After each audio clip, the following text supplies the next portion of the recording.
Okay, now we will see something new.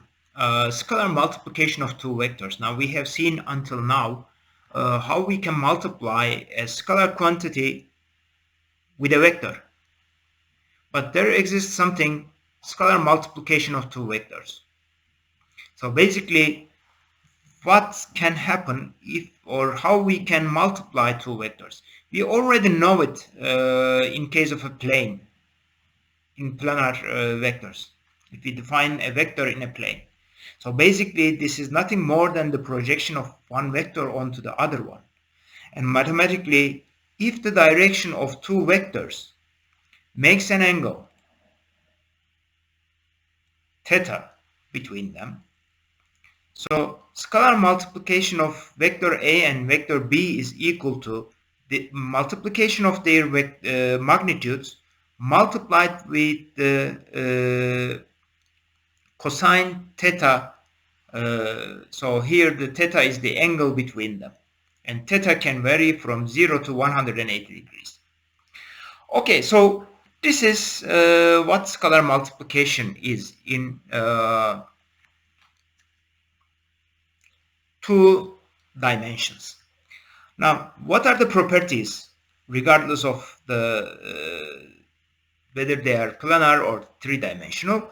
So they have commutative properties. So scalar multiplication of A with B is equal to scalar multiplication of B with A. So the changing the places does not change the result. And in fact, scalar multiplication has distributive property. So what it means?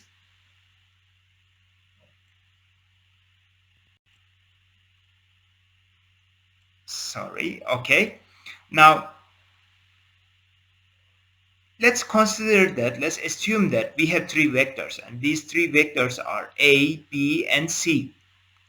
Now, if we multiply vector A with the resultant of B and C, so B sum with C, it is equal to A multiplied B plus A multiplied by C, scalar multiplication of A with B plus scalar multiplication of A with C. And we generally show scalar multiplication of two vectors with dot between them.